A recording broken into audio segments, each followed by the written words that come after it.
Everyone, this is Jason Clemmons, Doctor of Chiropractic at the Rock Health and Wellness Center, and this is Life with Jason Clemmons, DC. We are live coming to you right here from the Rock Health and Wellness Center studios in Lubbock, Texas, and on the radio at 98.7 Walk by Faith Radio and 1420 AM Lubbock Christian Nation. I hope you guys have had a wonderful day. We have at the Rock. We've been busy since 7:30 this morning, been at it all day long, and looking forward to a good show tonight. Got a bunch of stuff coming to you. I told you last night we'd talk about chiropractic, and I think that's something that we're going to do tonight. We're going to talk about it all day long because I go for a while, talk about nutrition, talk about exercise, and all the rest of that stuff, and it's the main thing at the Rock Health and Wellness Center is the chiropractic adjustment in the nervous system. So that's what we're really all about. So I'm fired up about tonight's show. Hopefully we can keep it going the whole time and not have some sort of disruption. But if we do, we'll just try to fix it and move on from there. So before we get into, I got several articles I want to go over tonight talking about different parts of the nervous system and how the nervous system works and what an adjustment is and what we're trying to do and all that sort of thing. And then I got a really cool article on the vagus nerve that, because we talk a lot about that, about with neuropod cells and how the intestine is firing back through the vagus nerve to the brain and to give the brain the chemistry that it needs and all that sort of thing. But there's a really cool article that goes along with that. So something that came up a couple different times today in the office is something that I thought I would share with you. And that happens a lot when we get the opportunity to take what we're actually doing in the clinic with patients on a daily basis and bring it to you on the radio. This is real live stuff. It's happening today is what I'm saying. And I think there's a benefit to that. I think there's a benefit to taking these conversations and sharing them with you because it happens so often that it astounds me that. And I know it astounds you too. All of you guys out there who are listening, I know you feel the same way. How come the rest of the world is not listening to this show? Because if they would just listen to this show, they would understand how this all works. But we're going to keep trying. We're going to keep trying until maybe we could get to that point where we could finally make it happen. So, we have covered it on the show before, but it's called Wolff's Law. And Wolff's Law, I'll just read it to you. And this comes from the Oxford Reference. Wolff's Law, WOLFF' law, a law stating that bone density changes in response to changes in the functional forces on the bone. Bone grows in the direction of force. Your bones are live. They're alive. You have inside your bones, you have some different kinds of cells, and you have what's called osteo. Anytime you're ever talking about bone, you're using the word osteo. And osteoblast and osteoclast. Osteoblast, you can imagine, they blast bone, right? They make new bone. Those cells, the job of those cells is to create new bone. Osteoclast, their job is to break bones down.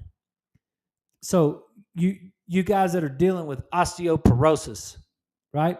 What you've got in that osteoporosis is you've got a slight little increase in that osteoclastic activity that's breaking your bones down. And so, but on the other side of that, it's osteoblast activity that's working. And it works as young people when we're building bone, and you get about, I think, pretty much all the bone you're going to have in your lifetime, or the density of the bone is pretty much by the time you're age 25. And then overall, and then from 25 till the rest of your life, you actually start to lose it. And then when women get to menopause, it actually speeds up just a little bit in that level. And that's where we got to watch out for that osteopenia and that osteoporosis because we're losing that bone. And when we covered it in the past on this show, we used Dr. Guest's book and Extreme Health to talk about the one of the main. Everybody thinks that that the answer to that is calcium. Well, I just need more calcium. I just need more calcium. And that's really not true. We don't need more calcium. As a matter of fact, from a neurology standpoint, we need to back up on this calcium thing. We do not need calcium. Milk does not do the body good. The milk is that whole sentence right there was made up by a bunch of people trying to sell milk. And that is not factual. It's not good for you. It milks an animal protein. It increases your pH, or it makes your pH acidity become more acidic. And when your body is more acidic, you will buffer acidity by pulling calcium out of the bone anyway. And that whole thing, that's how that works. So that's not true. But the bone is going to grow whenever you put stress on it. So there's some studies, you can search these if you want to. There's some studies about just jumping up and down. So 100 times a day or 200 times a day. Something that you can do, you can actually jump up and down, and just the jumping up and down, like on a what are those little trampolines called? Like a exerciser or something. What are those? I don't know exactly what those little trampolines are called, but um, mini tramps or whatever. You could just jump up and down on a mini tramp, and the vibration that goes along with jumping up and down actually fires the osteoblast in the bone to increase bone density. And that same thing happens with make sure. Hang on, we're getting yeah. The same thing happens with step ups. Like when you step up and that's why when we're in the gym and we do our step ups, I try to get the people that are doing the step ups to like really put your foot down hard on that step. Don't just step up and step down just nice and easy. Step up and step down, and step up and step down. And that thump that your foot makes on the step fires the osteoblast and increases bone density. And there's lots of studies done that says you can increase bone density. So bone is going to grow in the direction of force. Weight bearing exercises helps keep your bones strong. You're forcing it. But sometimes bone grows in the direction of force in the direction we don't want it to grow. And that's what we call a bone spur. And you guys, we've talked about the bone spurs on the heel, the calcaneus, where your plantar fascia is pulling on that calcaneus, your heel bone, right underneath the bottom of your foot, kind of on the back of the sole of your foot. There's that little spot that can get really tender, and you will end up with a heel spur. You can, if your Achilles is pulling, I had a guy have that problem one time. His Achilles was pulling so tight on the top of his heel that he was developing a bone spur right there. A lot of times it happens spinally. So your vertebral column is getting loads and forces that are abnormal loads and forces, and it'll start to cause that. It'll cause that to actually grow in the direction of force. And here is an example of a cervical X-ray. The one on the left is the normal, and what you see here is you see the back of each one of these bones. And you guys listening to us on the radio tonight, go to Walk by Faith Radio Facebook page and check us out. And if you're streaming this anywhere in the world at 987radio.com, you can also go to the Rock Health and Wellness Center's Facebook page, or you can go to Walk by Faith Facebook page, and you guys can you can check this out. Check this out as we're doing this in real time. So, but the normal's on the left, and then the abnormal one is on the right. And what we get, especially when we get a cervical curve that's reversed. And this is a picture. This is an X-ray. Let me blow it up for you just a little bit. But this is an X-ray of a lateral cervical spine, and I've used it before, but I'm using it to make a point for you guys tonight. Look at C2. This is the jaw. Here's the jaw. This is the back of the skull. We've got a cervical X-ray. You guys on the radio, just imagine it. We're taking an X-ray of your neck from the side, and what we've got over here is we've got on the normal, you can see C2 is right on the green line. C3 is right on the green line. C4 is right on the green line. And then when we come over here to this actual patient who was in the office, you can see how far C2 is forward of the green line, C3 is forward, and C4 now crosses the green line behind it. And now we've got C5, C6, and part of C7 that's behind the green line. And that's this whole thing is what we call a reversed cervical curve. And a reverse cervical curve, there's lots of issues, but where Wolff's law is coming into play is you can look down here and you can see where you start to get these little bone spurs between C6 and C7. And this bone spurring is a result right here, this one right here. There's a ligament, the anterior longitudinal ligament right there that's calcifying, but all these changes, these end plate changes, and the density of what you can start to see how instead of it being gray, kind of a light gray color, you can start to see how you get an increased amount right there of white on the x-ray and white on the x-ray. And that right there is the bone changes that I'm talking about. That is basically Wolff's law. And this is the sentence and the x-ray that I could show you. And because like I talked about it, I think it was last week, where if this person has neck pain and they go to the doctor's going to tell them they have arthritis in their neck, and the reason that their neck hurts is because of the arthritis in their neck. And that's, how I feel about that. I'm not going to go off and get all crazy about it tonight, but it's completely false. This person right here doesn't have neck pain. I know it for a fact. So their neck doesn't hurt because it's functioning properly, even though it's degenerative. And that was my point. The other thing that I wanted to make a point about that this is something that we talked about last night, or the Monday, might have been last week, but the birthdays, right? Remember we talked about the knee, and the sentence was, well, the reason my knee is worn out is because of how many birthdays I've had. And we've talked about how that's not true, right? That's not. I mean, you could make an argument that, of course, your knee is worn out. It took this many birthdays to get your knee worn out, but it doesn't reverse itself. It's not the reason that it's abnormal movement. And my point of it is right here on this x-ray. If you look at the C2 and C3, and that's what I laughed last night when I said that wrong. I said C1 and C2 disc. There is no C1 and C2 disc. I just misspoke last night. There's the C2 and C3 disc right here in this particular picture is totally fine. There's no degeneration. There's really no end plate disruption. There's really no bone spurring that's going on. C2 and C3 is pretty healthy looking. If you come down and look at C3 and C4, now you've got a little bit of buckling on the backside.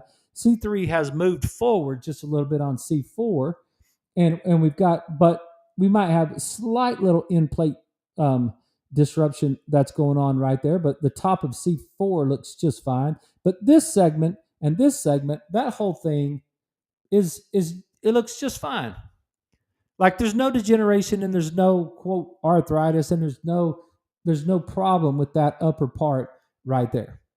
And this part of the spine is the same exact age as this lower part of the spine, and this lower part of the spine is in complete degeneration. This C5, C6, C7 area, we've got all kinds of end plate disruption of the vertebrae. We've got anterior bone spurring. We've got anterior longitudinal ligament calcification. The body welds that section shut because it's not moving the way it's supposed to move. And it's the same exact age as the segments above it that are moving the way they're supposed to be moving, and they're not under the Wolff's law forces that are causing that section of bone to grow, right? So if you get a look at that, it's just I could, and that's why I said I could show you 100 X-rays, but that would completely prove that whole arthritis thing to be garbage. And I actually had a super cool experience today because one of my patients that came in, um, one of the patients that came in today, she was talking about she has one knee replaced and her other knee, she's had her right knee replaced, but her left knee was going to be replaced. Her doctor told her it was bone on bone and that she needed to have it replaced as well. But they were doing a study at Texas Tech University here in town. They were doing a research study to see if Tai Chi would help decrease knee pain. So they found a bunch of patients that had Tai Chi or that had knee pain, and they put them through this regimen of Tai Chi, and her knee got better, and she didn't understand how that happened. She's like, I don't really know how that worked, but I did Tai Chi, and then my knee got better. And I don't know if you guys remember me talking about that show, Living to 100, or something to that effect. That was a few, probably a month back or something like that, about the people from Okinawa, and me watching those old ladies in Okinawa in their 90s and up to 100 or whatever, and watching how they move throughout the day. One of the main things that they don't have in Okinawa is they don't have chairs in houses. In these particular houses, I don't know if they don't have chairs in all the houses, but they don't. What they do is they sit on these mats that are on the floor. So they have to sit down all the way to the floor. And then when they get ready to get up, they got to get all the way up off the floor. They're basically doing burpees all day long. So that's one thing that I noticed about them is that they weren't sitting in chairs, they were moving. The second thing I noticed about them is that when they started doing all their Tai Chi and the movement with their hands, that is brain activation. And the brain activation made this lady's knee feel better. And I just thought it was a great story because that's the story that we tell all the time in the office. It's that, hey, look, the brain is what we need to do. And so that reminded me, I've been needing to make this for all you guys that are listening to the show that are patients in the office, and even if you're not, and you just want to, you're in Lubbock and you want to come to the office. There's a lady here in town named Cindy Dunn. She's the wife of Dr. Michael Dunn. That's an eye doctor here in town, and Cindy is a teacher of Tai Chi.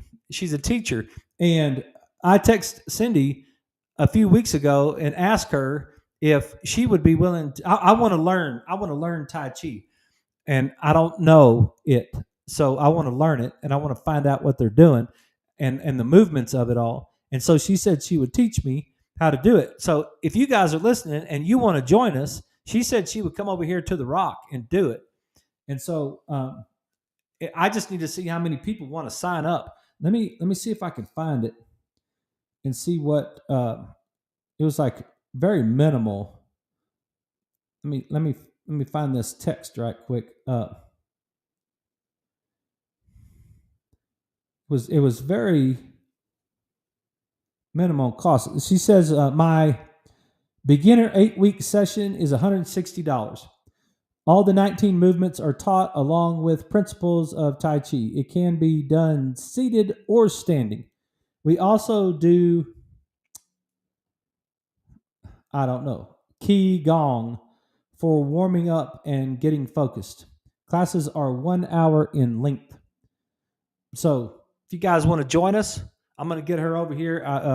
It probably, I'm going to have to find out what time is a good time for her, and we're going to get a setup. So you can send me a text, 806-794-0400, 806-794-0400. If you're interested at all in that, you can join us here at the office. You do not have to be a patient at the Rock to do that. We would love to have you anyway. And if you want to learn Tai Chi and the movement of Tai Chi, then you can come join us for that class. Just let me know. Send me a text. Give us a call. Whatever you want to do to let me know that you might be interested in that. So uh, anyway, that's enough of that, and that's the Wolff law. So Wolff's law is bone grows in the direction of force. If you got a bone spur, you're pulling on the bone somehow. The ligament attached to the bone, the fascia, some sort of force, abnormal forces because of twists and turns or bends. They're causing that. They're causing that bone to grow in a way that it's not supposed to. And let me make sure that you understand this too. It's the inflammation of the attachment point that's the painful part. It's not the bone part that's the painful part. That's where the arthritis stuff is garbage, because if you have, in this particular case, you could have inflammation in that joint, and if you did have inflammation in that joint, you would have, if you had inflammation in this joint right here, you would have neck pain. But if you didn't have inflammation in this joint, if there wasn't an inflammatory process that are going on, you most likely would not have any pain at all in your neck, even though your neck is degenerative like that. So that's very, very important to understand that concept, that it's about function. It's about how you are functioning. That's what's super important. If you're not functioning properly, your body's going to wear out. And a joint that moves through its proper range of motion, in my opinion, does not wear out in a human being's lifetime. Whether it's a knee, a shoulder, a hip, an ankle, whatever, a spine, a lumbar spine, a cervical spine, it doesn't make any difference. If your spine is moving through its proper range of motion and the proper chemistry is involved in there, that spine's going to last way longer than you do. Because this is a good example right here. This person's neck at C2 and C3 is going to last way longer than they do. There's without any degeneration. They will die with no degeneration at C2, C3, C3, C4, but they will die with degeneration at 5, 6, and 7. And it's not going to, they're not going to die because of it, but they are going to eventually die, and that's the point. Get your joints moving properly. People say, well, that adjusting stuff it's not good for you. That's a bunch of hogwash. That is absolutely 100% hogwash. So, and whenever those people say it, just look at them. What is that? What's that song?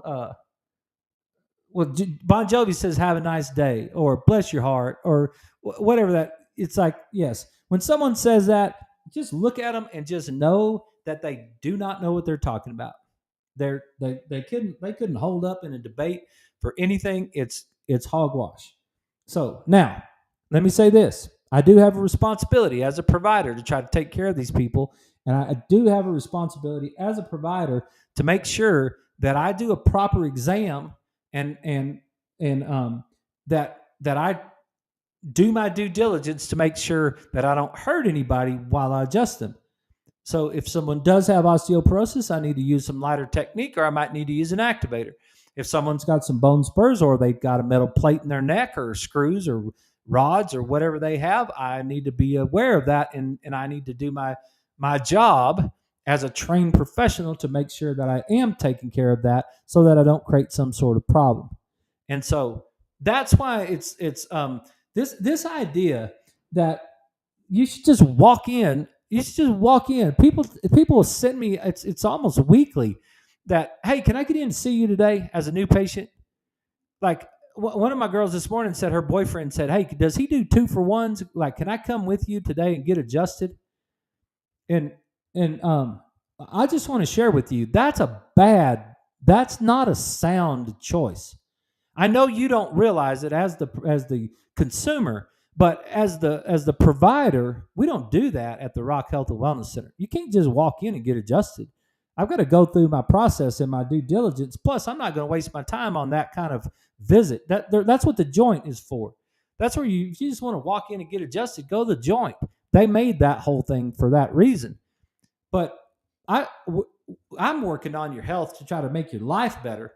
And so we have a process here in the office. Is my process flexible? Yes, my process is flexible. Matter of fact, I got a gal in from Nashville who's a daughter of a patient of mine. She's coming to the office at 7:05 tonight, as soon as the show is over, and we're gonna work on her knee a little bit. But am I going to do my due diligence? Absolutely. And if I'm going to adjust her spine, I'm going to make sure that I know what's going on with it before I do that.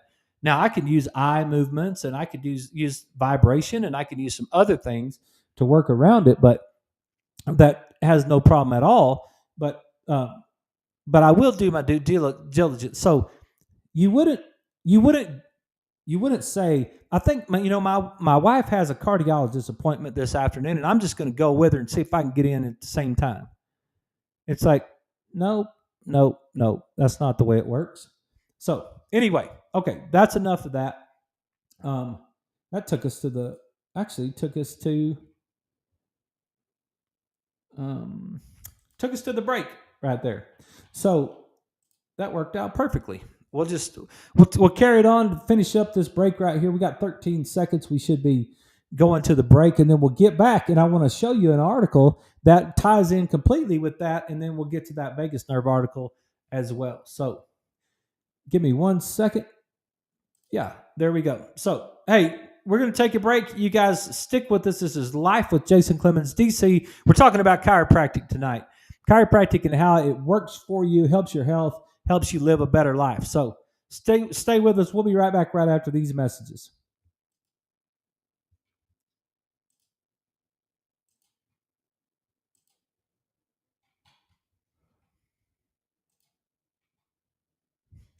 Yeah, if you guys got any comments, questions, send them to us.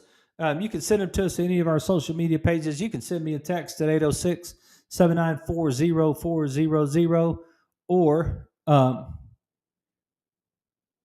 you can just send me. You can send us a message on any of our social media pages. I thought that was awesome. That whole Tai Chi story, that from the first part of the show there, that the lady had knee pain, started doing the Tai Chi, and her knee got better, and she couldn't figure out why that happened. She was scheduled to have surgery, and she ended up not having surgery. Yeah, she ended up not having surgery because of the Tai Chi helped her knee. I thought it was pretty cool. I was like, that's exactly what I talk about all the time, is that you got to get your brain to fire properly. And the movement back and forth with your hands that's one of the things that you could do to fire up your brain, is to move your hands. And she was firing up her brain, and she was inhibiting her flexors, and she was reestablishing proper joint mobility. And now the only thing that one of the things, it was really cute. One of the things she said was that my ankles have been swelling, but I'm pretty sure I know why. She said it was because I've been drinking too many sodas. And she said, but the same thing happens when I drink iced tea, and I think it might be the caffeine. And I said, do you drink sweet or unsweet tea? And she said, oh yeah, it was sweet tea. And I said, I don't think it's the caffeine. I think it's the sugar. That's the thing that we need to be looking out for, is the sugar, not the caffeine. The caffeine has an effect on us, yes, but making our legs swell up, I'd be willing to bet it was the sugar part of it. And another new patient I had today was also hooked on sugar, way too much of it. And they obviously hadn't seen the show so far, because we shared with them the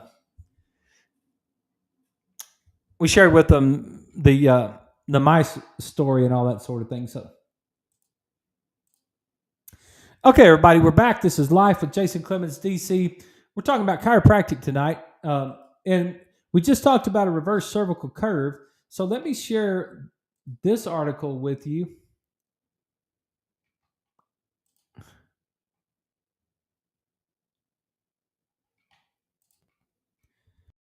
Just a touch on it. I don't want to spend too much time on it. I've gone over the article that we have in our notebooks that we give to new patients. That's very similar to this one right here. But this article was written. This is from Brain Circulation, January through March 2019, Volume 5, Number 1, page 19 through 26. And the title of it is kind of long. I'll read some of it, but it's increase in cerebral blood flow indicated by increased cerebral artery area and pixel intensity on brain magnetic resonance angiogram, an MRA, following correction of the cervical lordosis. I know that's a lot of information, but basically what it says is increased blood flow after you correct your cervical curve. So if you have one of those reversed cervical curves, there is evidence that you're getting decreased blood flow to your brain.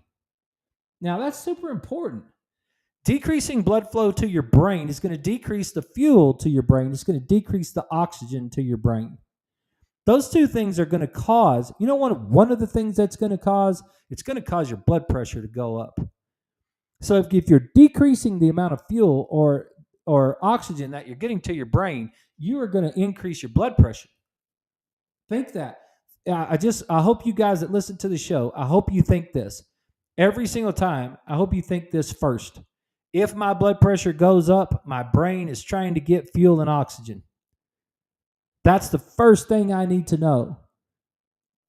This just use that as your initial thing.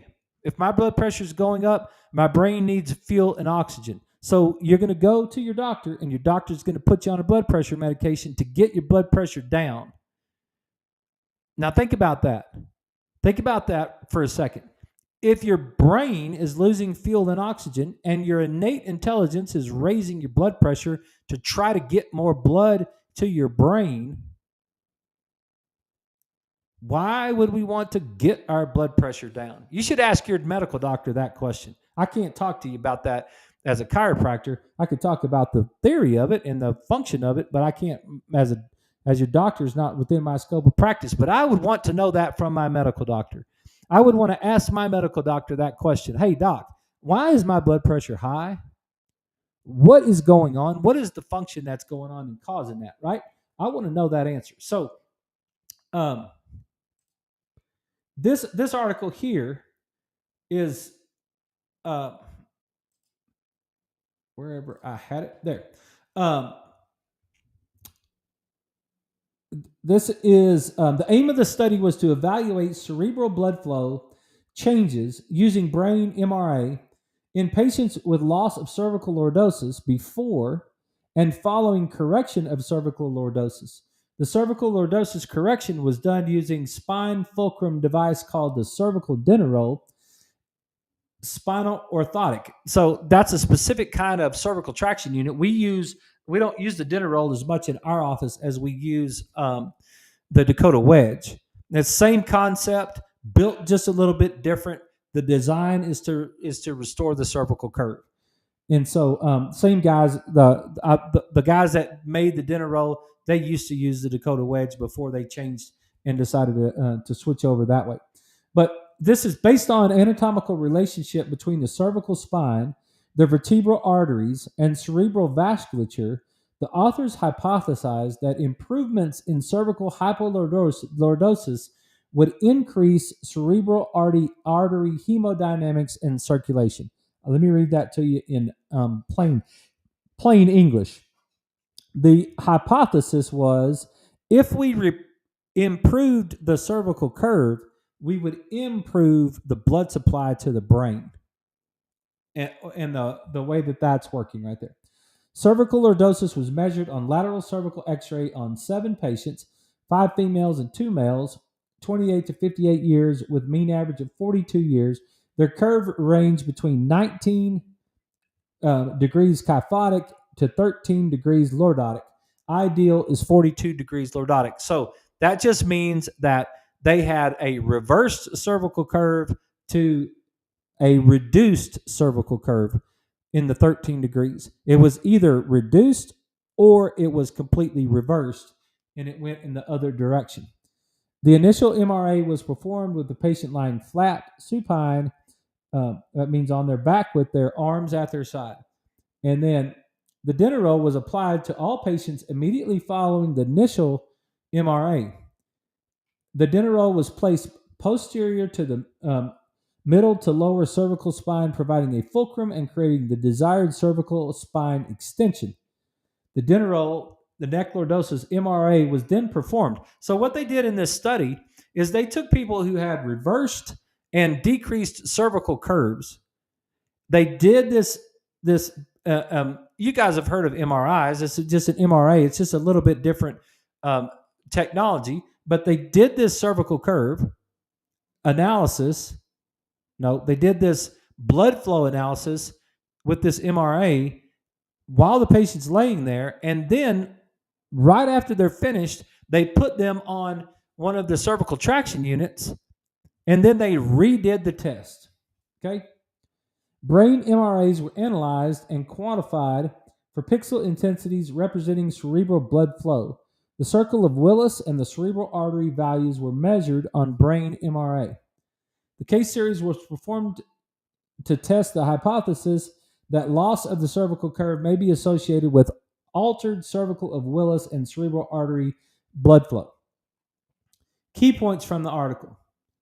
Cervical lordosis is defined by the angle between the lines tangent to the posterior aspect of C2 and C7. That's exactly what I just showed you on the x-ray before, because I use these exact same measurements. The C2 and C7, the back of those vertebral bodies is how we get what your cervical curve is. The loss of the curve can occur slowly over years or decades due to poor posture and ergonomics, or more quickly with a trauma such as whiplash. So you can have a perfectly good cervical curve, and then all of a sudden you get a whiplash type injury, and you can have a decreased cervical curve or reversed. Or you can lose that cervical curve over time. And that's most of the time what happens is we lose it over time. Because why? Because we're constantly got our heads down and forward. We got our eyes down. We turn off our frontal lobe. We turn on our flexor muscles. That whole thing kind of works like that. Loss of cervical curve is associated with decreased vertebral artery hemodynamics, and arteries under prolonged stress and strain become stiffer and less elastic. Arteries under prolonged stresses and strain become stiffer and less elastic. Now, less elastic is going to create a problem for you when you're laying down and you start to get up. And that laying down and getting up, and where you get that positional hypotension, where you get lightheaded, right? You're laying down and then you get up too fast, and all of a sudden you get lightheaded. Because what is supposed to happen is when you lay down, the blood pulls in your body. You sit up really fast. When you sit up really fast, the blood starts to drop out of the brain, and it starts to fill up the blood vessel, and the blood vessel starts to stretch, and that whole mechanism right there is going to create a stress response in the brain, kicking off the cortisol, kicking off the stress response, right hemisphere, lower brain amygdala stress response, just like you guys know, which is going to kick in our sympathetic nervous system to constrict the blood vessel, to push the blood back up into the head so that we don't get dizzy. But as we lose our ability, as we get less elasticity in that blood vessel over time, we start to interfere with that mechanism right there. That whole process gets interfered with, and now it takes a little bit longer for that to kick in. It takes a little bit longer for that to kick in, and now you start to lose that blood supply to the head because you sit up, and it'll make you dizzy.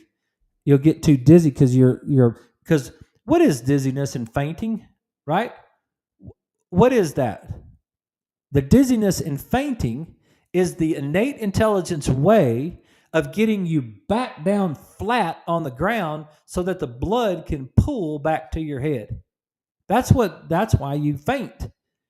You lose the blood supply to the head. The brain says, "Hey, I'm out of oxygen," and all of a sudden you're out of oxygen, and then poof, it's like, "Hey, get that person laying flat right there so that I can get that blood back to the brain."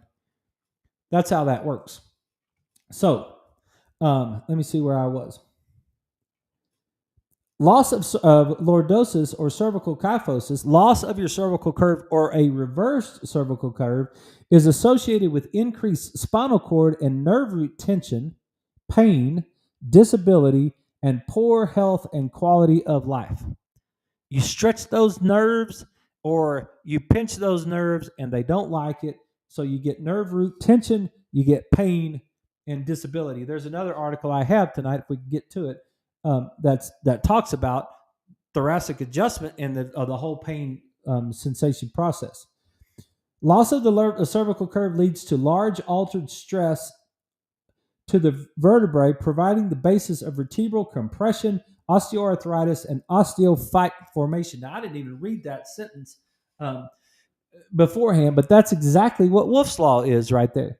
Loss of the cervical curve leads to very large altered stresses to the vertebrae, providing the basis for vertebral compression, osteoarthritis, and osteophyte formation. That's the bone growing in the direction of force when you've lost the cervical curve. In addition to these skeletal changes in the cervical spine, the muscles and soft tissues that support the neck work harder to compensate for biomechanical instability, creating soft tissue weakness and damage. Your neck doesn't work right. Your neck muscles are weak. Your neck muscles now can't hold your head up. So now they're constantly battling and fatiguing and going into spasm and creating all of this abnormal function, and you get a crick in your neck, right? You get a crick in your neck because it's not working properly. Prolonged abnormal stresses and strains applied to the spine will be applied to the vasculature within the spine, primarily the vertebral artery. Let me read that again. Prolonged aberrant stresses and strains applied to the spine will be applied to the vasculature within the spine. So if your spine has a reverse curve, if your cervical spine has a reverse curve, then so is the vertebral artery that's running through the middle of the running right there with the cervical spine. Now they're both reversed, and it changes the way that the blood flows through them. Clinical trials have shown that correlation of the cervical lordosis, the curve, improves neuromusculoskeletal conditions such as cervical spondylitic radiculopathy. Basically, you got nerve root compression running down your arm, neck pain, segmental motion, lumbosacral radiculopathy, where it's in your lumbar spine running down your leg, discogenic cervical radiculopathy. Yeah. A bunch of big old words, kinetic sensibility and central conduction time, and neuroplasticity and visceral conditions such as dizziness and cervicogenic headache. That's a big old long sentence, and it's complicated, but there's a lot of stuff going on that the correction of the cervical curve improves all that stuff. I've been a cervical curve guy since March of 2000. I came right into chiropractic in my brother-in-law's office at the Lone Star Chiropractic. I came right into a cervical curve correction office. I've been studying cervical curve correction for 24 years and plus now. 24 years and 3 months, I think. I've been working on cervical curve correction. I'm a huge proponent of the cervical curve. We do cervical tractioning here in the office. A lot of my patients have a cervical traction unit at home. And whenever their neck gets all jacked up, one of the things I'll do is they'll come in and I'll say, do you know where your cervical traction unit is? And they all just start laughing because they're like, yep, I know exactly where it is. I haven't been doing it, but I know where it is. And it's like, well, maybe you should do it because it will. Clinical trials have shown that the correction of the cervical curve improves a whole lot of stuff. Okay, so substantial evidence suggests that the neurodegenerative process for dementia and Alzheimer's disease is initiated by chronic cerebral hypoperfusion. Let me read that to you again. Substantial evidence suggests that neurodegenerative processes like Alzheimer's disease and dementia is initiated by chronic cerebral hypoperfusion, meaning chronic decreased blood supply to your brain. Decreased blood supply to your brain over a long period of time with a reverse cervical curve, you decrease blood supply to your brain. So maybe those two things might tie in together. So maybe the decreased cervical curve is causing your brain to create dementia. Maybe that's what that's saying. Concussed athletes demonstrate a significant decrease in cerebral blood. Cerebral blood flow has been linked to sports-related concussion outcomes and recovery. Studies show how Alzheimer's disease, dementia, headaches, and post-concussion and post-mild traumatic brain injury symptoms are affected by cerebral blood flow. The MRA pixel intensity showed a significant increase in cerebral blood flow by 23% to 225.9% with improved cervical lordosis. That's really the key point of the whole thing. You got a 23% increase or improvement to a 225.9% improvement in the cerebral blood flow when you corrected the cervical curve. Your brain worked better when you corrected the cervical curve. And it's just been an evaluation for a long time. Check the cervical curve. Make sure the cervical curve is right. Even when little kids come in, 10-year-old this week, 11-year-old. One of the things I wanted to do with that 11-year-old, Leslie said, "Are you going to take any x-rays on that 11-year-old?" I said, "I'm going to take a lateral cervical x-ray. We're going to shoot that cervical curve. We're going to see what's going on with that cervical curve." In this particular kid, it was perfect. The cervical curve was just like where it was supposed to be. So now I know that I don't have to deal with that. That's something we could take off the table because the cervical curve is proper. Now we can address all the other things. But I truly believe that if you don't get the cervical curve corrected, then you're going to be dealing with all kinds of things all the time. And people are going to want me to fix their crick in their neck. They're going to want me to fix the pain running down their shoulder. They're going to want me to fix the memory problems that they have. And I'm like, "Hey, if you're doing your tractioning," it's like, "Hey, maybe we should do our tractioning." That's a great idea. Okay. Loss of the cervical lordosis may play a role in the development of changes related to the circle of Willis and cerebral artery hemodynamics and decreased blood flow to the brain. So we've got that. So that's pretty much the main gist of that particular article that goes along with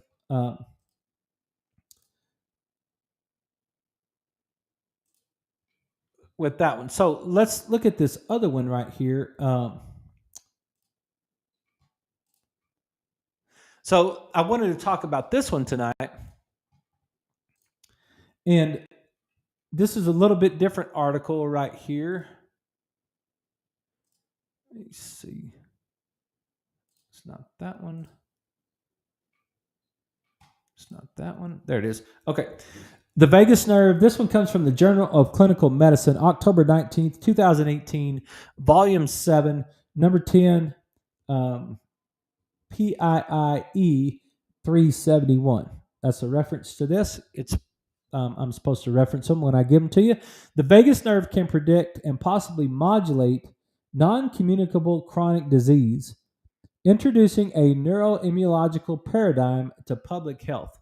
So this was done by a group of people at a university in France and Belgium, and another one in Belgium, and along with the College of Medicine of Ohio State University. And it starts off by talking about heart rate variability. Heart rate variability is a measurement of the time intervals between adjacent heartbeats. And we do our heart rate variability here in the office whenever we're doing our nutritional evaluations, because I really do get a lot of information with the autonomic nervous system about what's going on with heart rate variability. It may be used to evaluate the balance between the sympathetic and parasympathetic divisions of the autonomic nervous system. It is crucial to measure heart rate variability for at least 5 minutes to obtain both time and frequency domain heart rate variability parameters in a reliable manner. Analysis of beat-to-beat variability is simple I'm not going to get into all that, but the sympathetic nervous system uses neurotransmitters, norepinephrine. Norepinephrine is a catecholamine. The vagus nerve is a parasympathetic nerve that uses the neurotransmitter acetylcholine. It descends from the brain and innervates most visceral organs. The vagus nerve is a major branch of the parasympathetic nervous system. It's also about 85% sensory. So it's not that the vagus nerve is so much firing from the brain to the body, but it's more important to understand. It does that, but it's also more important to understand that the vagus nerve is firing from the body up into the brain. That's that whole neuropod cell that's in the small intestine. That's where your gut knows that you ate the sugar through the vagus nerve that's firing up into the brain. Global burden of disease includes non-communicable conditions such as cardiovascular disease, cancer, and chronic obstructive pulmonary disease. And there's some factors involved like smoking and diet, but there's also cardiovascular disease, cancer, and chronic obstructive pulmonary disease share three important pathophysiological contributing factors: oxidative stress, inflammation, and excessive sympathetic nerve activity. That's what's so important. So, cardiovascular disease, cancer, and chronic obstructive pulmonary disease, COPD, you might know it by, right? Those three things right there, there's a lifestyle factors component to that, like smoking and diet, lack of exercise, all that sort of thing. But there's also another physiological component to that, which is the oxidative stress. There's your free radicals that we talk about that's why we want to take our fish oil, right? Inflammation, that's why we want to take our fish oil and decrease our omega-6 fatty acids and decrease our refined carbohydrates. And excessive sympathetic nerve activity. This article introduces a new paradigm to predict, understand, prevent, and possibly treat such diseases based on the science of neuroimmunology and specifically by focusing on vagal neuromodulation, which is parasympathetic acetylcholine neuromodulation. This study cites 80 references. And I can tell you right now, we're about to run out of time. And so we'll just carry this one on to tomorrow night's show for you guys that are out there. But think about what that says right there. The article introduces a new paradigm to predict, understand, prevent, and possibly treat such diseases based on the science of neuroimmunology and specifically by focusing on vagal neuromodulation. That's where chiropractic care is. We don't treat cancer, right? We don't treat heart disease. But you get benefits of decreasing those things. You get benefits if, to a certain extent, not completely, you can still have stents in your heart and have a heart attack and all that sort of thing if you get adjusted. But there is an introduction to the idea that there is a correlation between your nervous system and what's going on with cancer and cardiovascular disease and COPD. So I'm going to just keep it right here for tomorrow. I'm not going to. This study cites 80 references, and then there's some key points right here. So what we'll do is, because we're running out of time tonight, we'll just pick up right here where we left off tomorrow night, and we'll just continue on with this because you guys you're gonna love this article. There's a lot of it. One of the points right here: frontal brain activity also regulates unhealthy lifestyle behaviors. That frontal lobe that we have talked about lots of times on the show. So I hope you guys enjoyed that. Thanks for listening to the show. I appreciate it. If you got any comments, questions, you want to send me something, you want to like the show. That's what a lot of people say to do, right? Like the show, share it, share it with your friends. Yeah, like the Rock Health and Wellness Center's page. That'd be great too. I appreciate you guys. Have a great night. We'll see you guys tomorrow night. Let me know if I can help you. Thanks for watching. Thanks for listening.